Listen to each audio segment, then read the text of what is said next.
انتي اللي خدامه كتشوفي فيا واللي متكيه وعطيها التلفازه واليوتيوب والتيك توك والفراجه ومسوقاش للعالم، كتنوضي تخدمي داك شويه الشغل وتجلسي. نوضي خصك تقعدي، نوضي عطي الراحه لنفسك ولصحتك، نوضي خصك تقادي لي، خدمي لي لاطاي وخدمي لي الجسم ديالك من الداخل، وكوني اختي قافزه وتخفافي وتولي بهذوك العيالات اللي باغيه نشوفك انا كاختك نشوفك هكاك.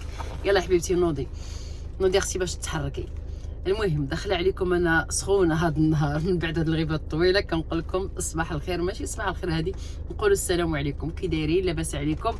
نتمنىكم تكونوا مزيانين وناشطين وما ناقصكم خير بحال العاده ان شاء الله. هذا الفيديو هذا اللي طليت عليكم فيه هذا النهار فيديو ديال الحماس، فيديو ديال اكيد غادي يكون مفيد، فيه معلومات، فيه بحال اللي عارفيني دائما. اذا غبت عليكم، ولكن الغيبه ما كانش خاطري بحال ديما، كان عارفيني بانني خدامه والوقت ما عنديش والدار وهذاك الشيء. فهذا النهار قلت غادي نبدا معكم واحد ان شاء الله سلسله ديال الفيديوهات. على الله يا ربي يعني وفقني الله في الوقت وداك الشيء. المهم اخواتاتي كيف قلت لكم تقاعدوا ضروري، انا ديما نقولها لكم ونعاود نقول لكم هذه القوله ديالي المشهوره: اختي نوضي وتقاعدي يا اختي وكولي مزيان ولبسي مزيان وديري الرياضه وضحكي ونشطي. واخا مع نفسك، ماشي ضروري يكون معاك القجله باش تنشطي، واخا تنشطي اختي وتضحكي وتفوجي مع نفسك. كاين بزاف ديال الطرق كيفاش تضحكي وتفوجي وتكوني هي هذيك. المهم والاهم هو انني نشوفك ناشطه. دابا انا بديت معكم هاد الفيديو، وانا هذه دابا راها 12 ونص ديال النهار. غادي نمشي اختي نمشي اختي لاصال ديال الرياضه ديالي.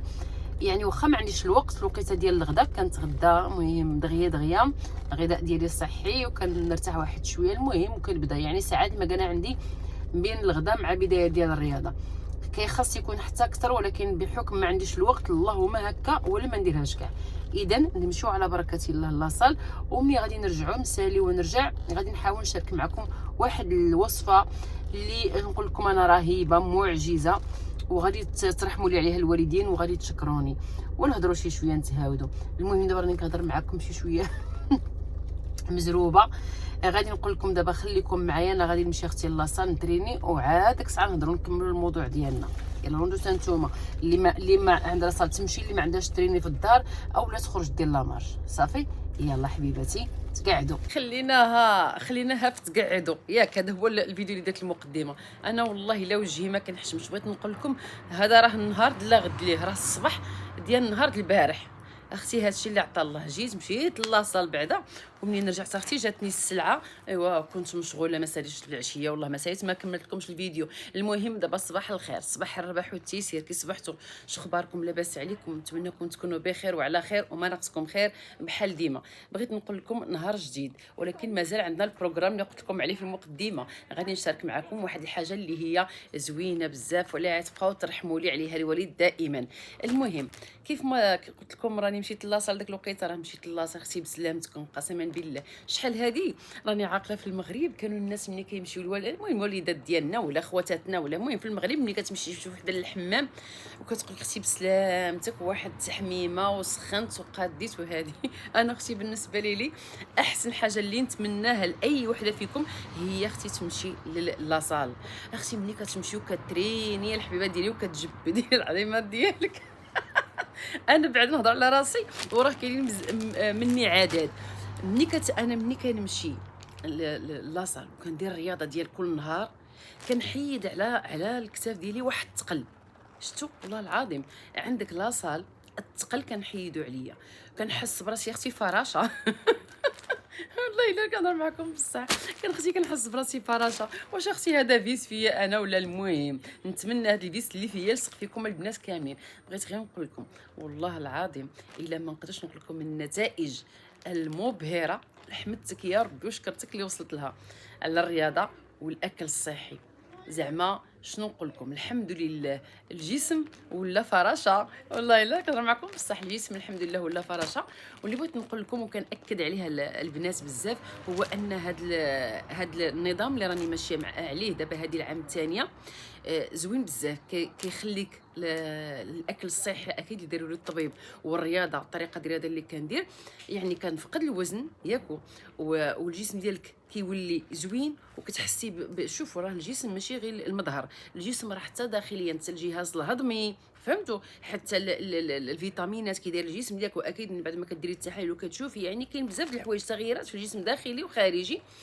انا مولفه شحال هذه كنت درت واحد الريجيم وكنت نقص بزاف، انا كدا 30 كيلو اللي كنت نقص، ولكن الاخوان والاخوات الوجه ديالي كان ضاع، يا البنات وجهي ضاع، وجهي ضعف لواحد الضعف ما نقدرش نقول لكم. اللي كيشوفني كيقول لي واش مريضه، وهو غير انا عجبني الضعف، ماشي كان ضعف عجبني من هنا، ما نقدرش نقول لكم ضعفت مزيان، حيت كنت كندير حتى رياضه المشي، ولكن ما نقدرش نقول لكم الوجه ديالي تبهدل.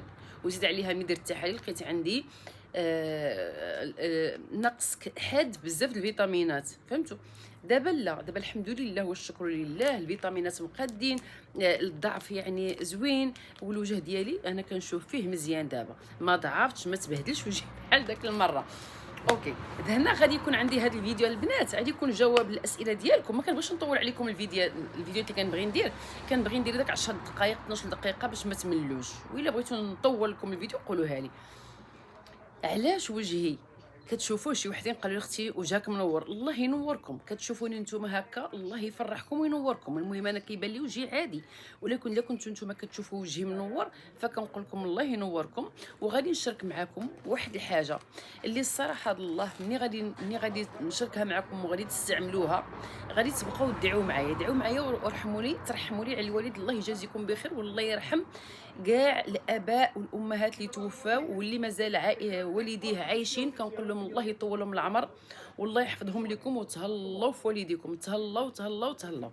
اوكي عندي واحد الوصفه المعجزه نمشي نجيبها لكم. المهم هانتوما هنايا نجيب لكم الوصفه وعاد نجي.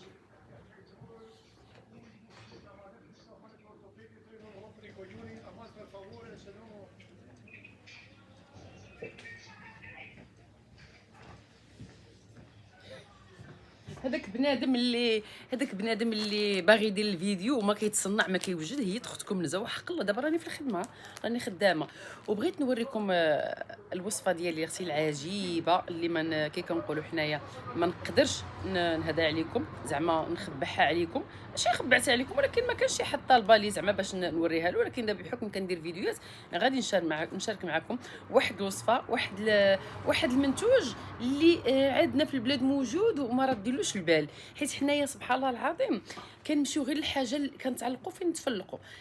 كاين واحد الفيس ديال بزاف د البشر اللي كيمشي غير الحاجه الغاليه، كيجبروا الله الحاجه كل ما غلات كل ما كانت عندها النتائج، وانا كنقول لكم راه العكس، بحكم الحمد لله التجربه ديالي في الحياه يعني، وفي التجربه مع داكشي اللي شفتو انا صالح لي واللي ما صالحليش، فلقيت بان غير خدعه خادعين بها عباد الله. راكم ما تتعلقوش في الغلا، شفتوا، تعلقوا في اللي ينفعكم، واللي راه هذوك راهم غير منتوجات كيديروا لهم يعني الدعايات، واللي ماكنس راه كتطور ما يقدر يكون غير قد هكا تردوا. بحال اختي ندير لكم انا هذا رجع منتوج ديالي ما تعرف، ولكن اختي انا ما نغليش على ولاد الشعب. قولي عاوتاني انت عاد تدخلي ديري المنتوج، انا غير كنضحك معاكم. المهم الحباب جيت لهاد الجهه باش تشوفوا الاضاءه عندي مزيانه، اسمحوا لي جات عندي واحد الكليانه وعاد نرجع خصني نكمل معكم. اختي ما عقلتش فين خليتكم. غبت عليكم ساعات المكانه وانا غايبه. المهم راكم عارفين دابا قبلوا عليا اختي اللهم هكا ولا ما نديرش كاع، غادي تقولوا لي اختي دائما انا بدلت لكم بلاصه نبقى جالسه في المكتب جيت اختي لهنايا. المهم والاهم هو انني ندير معكم الفيديو، نتوما اختي ركزوا على المعلومات اللي كنعطيكم، ما تركزوليش على شي حاجه اخرى. المهم مره منين نخرج ندير لكم شي حاجه، ولكن انا كنبغي سبحان الله العظيم كيعجبني المعلومه، والله لكم دابا كتعرفوني مزيان، زعما الاغلبيه منكم راكم داخلين معايا من القناه ديالي الاولى. انا كنحماق على المعلومه وكيعجبني اختي المعقوله، انا اختي غراسه تحيه اختي الرياف، انا فيا العرق. المهم تلقينا اختي نزال الفراجه، غنطلقكم اختي. المهم اللي بغيت نقول لكم، بغيت نشارك معكم المعلومه هي ديال هذا المنتوج هذا اللي هو اختي. شوفي راه ماشي قابطه، ها انتما اختي، ها انت شوفي اختي. تحيه لبلاد ديال المغرب، حنا المغرب عندنا فين ما مشينا معنا المغرب. وتحيه للصانع التقليدي المغربي، راه التاويل ديالنا حنا المغاربه راه ما كاينش اختي بحالو، والله العظيم التاويل ديالنا حنا المغربي ما كاينش. انا اختي في المحل ديالي والله هذه راه حطه مغربيه الله العظيم. داكشي المهم كنحاول انا بعدا راسي نفرح راسي باش ما كان شي حاجه مغربيه. تخيلوا وكنتم كتعرفوني انني مع اتاي كنشربهم، حيت خاصني نشربوا. عاوتاني نقول لكم عاوت على اتاي شنو الجديد ديال اتاي. كتعجبني القهوه، ولكن ضروري انا عندي اختي الصوينيه والبراد والكاس والحطه والرزه، وعلي يدك مزيان وديرها حتى. المهم الناس اللي داخلين عندي الانستغرام راكم كتشوفوني شنو كنحط. صافي بركه اختي، نزام الهضره دخلي مباشره في الموضوع. نتوما المهم قبلوا عليا. المنتوج الحباب اللي لقيت عليه الراحه ديالي ولقيت عليه النتيجه المبهره، وكنبغي نعلمكم ان هذا المنتوج ماشي فقط انا اللي خديت عليه النتيجه، وانما حتى الايطاليين، لحقاش وليت كنجيبوا الايطاليين وجبروا عليه النتيجه. تخيلوا 2 اسابيع، وحده السيده اسبوع جات عندي قالت لي رائع. اللي كتجي كتاخذ وكتجربوا اسبوع ولا اسبوعين، كترجع عندي كتديه لعائلتها كامله وكتدي لي لا بزياده. وانتم كتعرفوا بان هذا المنتوج اللي غادي تشوفوه نطلقكم راكم غندير لكم شي ديال رائع جدا. انا نقول لكم لاش كيصلح. اختي العزيزه، الوجه ديالك فيه التصبغات، فيه نقاط كحل، الوجه ديالك اختي اسمر وبغيتي ماشي السموريه غزاله، هنا الناس كيحماقوا على السموريه، بغيتي اختي تفتحي البشره ديالك، بغيتي اختي تحيدي التجاعيد، اختي بغيتي تحيدي التجاعيد، بغيتي اختي تحيدي الهالات اللي كيكونوا عندك هنايا. فما عليك الحبيبه ديالي الا بهذا المنتوج. كتشوف اختكم نزهه الحمد لله والشكر لله، ما عندي تجاعيد، ما كندير اختي شي منتوجات اللي هي غاليه، اللهم لك الحمد. كندير اختي هذا المنتوج هذا هو اللي كنستعملو ماسك الوجه ديالي يوميا، كل ليله كنديرو من بعد ما كنغسل الوجهه ديالي بالليل، ملي كنسالي كلشي وكنغسل الوجه ديالي قبل ما ندير له الكريم او الزيت اللي كنستعمل. فالحبيبه ديالي دابا من بعد نقول لكم شنو كندير الزيت اللي كنديرو في الليل، حيت دابا بدا كيسخن الحال، فكندير منتوج ديالي اللي هو الزيت. دابا نوريكم من بعد. فاختي كندير هذا المنتوج هذا، غادي نوريكم شنو هو. هذا الاستعمال الاول انه ماسك للوجه، فعنده استعمالات اخرى. الاستعمال الاول هو هذا، والمنتوج هو هذا.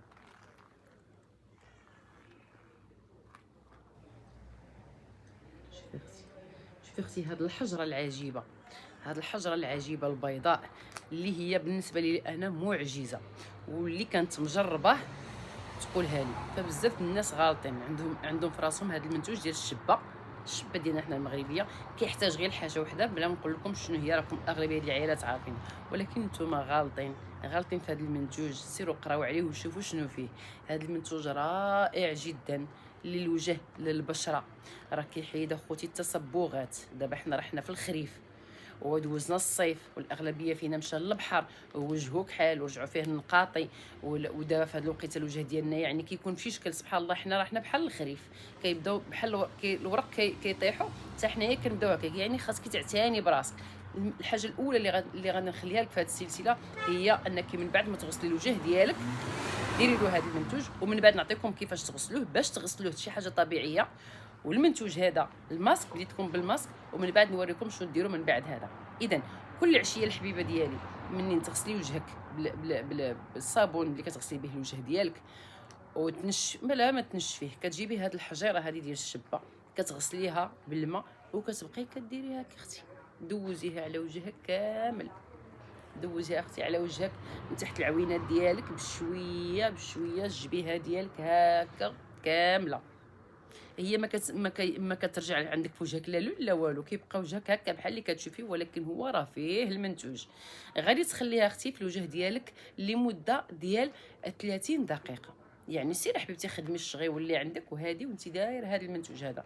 من بعد ما تشوفي 30 دقيقه زعما دازت، غتمشي تغسلي الوجه ديالك وردي عليا قولي لي داك الساعه اللي غسلتي الوجه ديالك كي داير.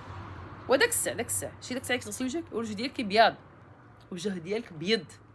هذا النتيجه الفوريه، ديك الساعه كتجبري الوجه ديالك بيض. وكنتحداك انك ديري هذه وما يبان لكش الوجه ديالك. ومن بعد مع اسبوع ديال هذا ديال الاستعمال غادي تشوفي اختي الا عندك شي تصبغات حضيهم، راه كيحيد لك التصبغات وكيجبد لك البشره ديالك. هذا هو الروتين اليومي الليلي اللي خاصك ديري كل نهار. الشبه ما كنطلب منكش اختي شي منتوج اللي الشبه راه رخيصه عندنا حنايا في المغرب، سير اختي شري ليه الشبه، شري غير طريف، حيت هذا راه كيبقى لك كيدير لك عام عامين، راه ما كيتسالاش دغيا. وانا ما جاك راه ماشي الاستعمال فقط في الوجه، اللي عنده غير طرف الشبه حيت هي كتغسل، ماشي زعما راه كتبقى موسخه، لا موسخه كتغسل. اذا هاد الشبه هادي ديريها لوجهك. كملنا هذا، غادي نشوف واحد السيده ونرجع معاكم. انا قلت لكم تصبروا معايا. بونجور اختي هانه، رجعت عاوتاني اختي، قبلوا عليا. الخدمه مهم، الحمد لله، اللهم لك الحمد ولك الشكر. قلت لكم هاد الطريف هذا ديال الشبه نكملوا به. من بعد ما ديري اختي لوجهك غسليه وحطيه. استعمال الثاني، كتعرفوا حنايا كاملين بنادم ملي كيدخل للدوش وكيخرج، واللي كنشريو دوك اللي كنديروهم الابطاي، المهم داك الديودورانتي وداك الشيء. وانا كنقول لكم اياكم راكم عارفين وسامعين بان من مسببات السرطان، الله يحفظنا ويحفظكم منه، هادوك المواد اللي كنديروهم تحت الابط. لحقاش بزاف د الناس غير كتقبط وتشري، ما كتقراش، ما كتعرفش شنو فيه. كاين بعض المواد اللي هي مسرطنه، كاين بعض المواد اللي ما صالحاش للجسم ديالنا، وبالتالي بنادم ما كيكونش عارف، كيبقى خصو غير يشم الريحه، كاين اللي كيبغي يشم الريحه في راسو، وكاين واحد النوع د الناس اللي كيكونوا يعني كيعرقوا والريحه ديالهم كتكون قويه. بلا ما تبقاي ديري كاع داك الديودورون اللي كتبقاو ديروا والانسان ما عارفش المصدر وما عارفش كيفاش مصابه وكيف ما كان الحال. شوفوا الاخوان، داك زيرو هادي زيرو هادي زيرو هادي راه واخا هكاك راها ماده مصنعه، يعني ماده فيها بعض المواد الاخرى باش صنعت هذيك الماده. اذا حنا باش نحاربوا داك الشيء ونكونوا مطمئنين واكيدين راسنا شنو كنديروا، فكنولينا كنلتجؤوا المواد الطبيعيه. اذا غادي نعاودكم قصتي. انا هذه دابا تقريبا 6 سنين، انا 6 سنين ملي قطعت هذوك المواد. علاش قطعتهم؟ واحد النوبه كانت ندارت لي واحد الحبه من تحت الابط ديالي، وديك الحبه غير صغيره، بقيت كنحس بالالم شويه شويه، وهي حبه تحت الجلد وكانت خرجت من الجلد. المهم برات حبه عاديه الحمد لله والشكر، ماشي شي حاجه، غير حبه عاديه ومشات، يعني درت لها غير داك البوماده ديالي ومشات. اذا هذوك الشيء اللي كنا كنديروا راه ما صالحش، حيدوه. التجأت للشبه. ما نقدرش نقول لكم لا انها ماشي غير افيكاس، اكثر من افيكاس الاخوان. كتخصي تدوشي وتخرجي انت في الحمام، هذه خصها تكون عندك في الحمام، كتغسليها بالماء، كدوزيها هكا، غسليها بالماء ودوزيها هكا وردي عليها واش تشمي في راسك الريحه ديال العرق. نهائيا ما كتشميش ريحه العرق نهائيا فيك. وكنهضر لك على الناس اللي كتعرق واللي معروفه كتعرق وكتكون فيها الريحه، فهذه اختي هذه كي كنقولوا هنا بالطليانيه انتي اودوري. ملي كديريها اختي ما كيكون فيك لا ريحه لا والو، وبالاضافه ما كتكونش فيك الريحه. الحاجه اللي بغيت نشاركها معكم هي الليبط ديال كيبياضو، ليباط ديالك اختي كيولي بويض. كاين الناس اللي كتحيد هذاك الشعر اللي كيكون من تحت الابط بالرازوار او بلا سير، او لا كاين واحد النوع د الناس اللي كيكون البشره ديالهم حساسه وكتكحال، والاغلبيه اللي كيلتجأ لا سواء لا سيغ ولا سواء اللي كيديروها بالرازوار ولا، فكتكحلهم داك المنطقه. وإلا كانت اختي المنطقه ديال تحت الابطين عندك كحله، اختي دومي لي هذه في ما دوشي ديريها وردي عليا، كتولي المنطقه ديالك شي هاد المنطقه كتولي بيضاء، شي بيضاء بحال الجسم ديالك، كيف ما الجسم ديالك اللون هكاك. واقسم بالله وعلى ما اقول شاهد، وانا كنقول لكم كنتحدى اي بنت اللي غادي تدخل وغادي تشوف هذا الفيديو وغادي تدخلها الشك واللي غادي تقول شنو خدمه كتقول وشنو، اختي غير جربي وردي عليا. انا ما طلبتكش شي حاجه سحريه اللي هي يا اما غاليه في الثمن او لا شي حاجه اللي ما يقد عليها حتى واحد. اختي مشيتي لك انا الشبه اللي موجوده عندنا في المغرب بكثره والثمن مناسب جدا، يعني كل واحد فينا يقدر ياخذها. خذي اختي هذه راه دير لك عامين، نديروا حنا عام كاع، عام اختي عام. شحال تتباع لك اختي هذه؟ شحال؟ راكم عارفين الثمن يعني مناسب جدا. اذا الحبيبه ديالي جربيها وردي عليا. كنبغي نقول لك بان عندها استعمالات اخرى البنات، عندها استعمالات اخرى. اي جهه كتحسي بها عندك الريحه فيها دوزي هذه يعني تحت الابطين. كاين اللي كيكون مثلا كيعرق من جهه ديال الثدي، العيالات. المهم هذا ما عندنا ما نحش، ماشي شي حاجه اللي يعني حنا العيالات الثدي ديالنا في الصيف كاين اللي كتعرق وكتبقى عندك المنطقه كحله، يعني كتدبر ملي كتصبري سواء بين الفخاد او لا من تحت حتى ديالك، اختي ديري هذا، ديري دوزي ملي دوزي دوزي وردي عليا قولي لي اختي واش مازال عندك داك المنطقه السوداء او لا. فانا كنهضر لكم على شي حاجه اللي مجربه، ماشي غير انا جربتها انا وعائلتي سواء رجال ولا عيالات والناس اختي اللي كتثق فيا واللي كتقضى عليا، وانا راه عندي محل كنبيع ونشري. يعني الحمد لله والشكر لله الايطاليات ولاو كيستعملوا الشبه، اختي الايطاليات ولاو كيستعملوا الشبه العجيبه. فهذا المنتوج هذا اختي الزين مشى ديالو عين، اختي نجيب لك حيت راه ماشي راه الحطه مع الشوشه فهمتي، تسنوا كلشي على هذه اختي.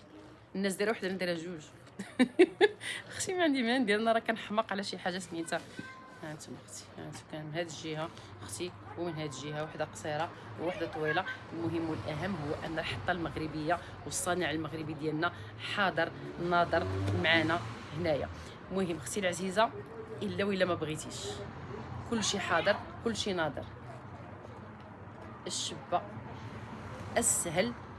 اسهل حاجه ممكن ديريها هي الشبه، غير ترحمي لي عليها الوالد تقولي لي اختي نزها سير الله يرحم الوالدين. انا بغيت نقول لكم اي حاجه كنشاركها معكم وعلى وربي شاهد على هادشي اللي كنقول ان الحاجه اللي افيكاس ماشي باش ندير الفيديو عندي باش ندير، كاين بزاف ما يندار. كيف قلت لكم هذه القناه راها فيها النقد، عندنا مواضيع كثيره ما نقدوا، ولكن انا بغيت نشارك معكم حتى هذه مواضيع اللي هي مهمه ومعلومات اللي هي مفيده. حبابي البنات خواتاتي ومعايا حتى الاولاد خوتي كنقول لكم نتمنى هذه المعلومه عطيتكم هذا النهار تفيدكم.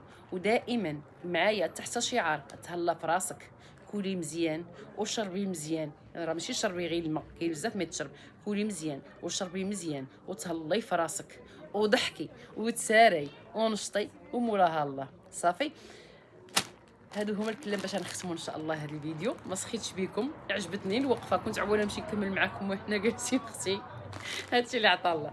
المهم مازال كاين بزاف ما يتبارطاجا معكم ان شاء الله باش كنوصلوا وجهنا شي حاجه اللي هي طبيعيه. والزيت اللي كندهن به الوجه ديالي هذا هو اختي سر النضاره ديال وجهي، والله على ما اقول شاهد ما دار اختي لا مكياج ما دارت حتى شي حاجه، اقسم بالله ما دايره شي حاجه من غير ما نحلفش على الواقي ديال الشمس. انا كنديرو كي الشتا كي الصيف صافي، مجرباه من زمان وانا واحد النوع كنديرو موافقني الحمد لله وكنديرو في وجهي صافي. يلا حبايبي تهلاو لي في راسكم، نهاركم مبروك، نتلاقاو غدا ان شاء الله في غدا ان شاء الله ما نعرف بحال والو. الا دابا نتوما الا بارطاجيتو واش يعني كتشاف هذا الفيديو فانا غادي ندير بونجورنو سنيورا اريبو سوبيتو. خليتكم على خير، السلام عليكم ورحمه الله تعالى وبركاته، الى اللقاء، باي باي.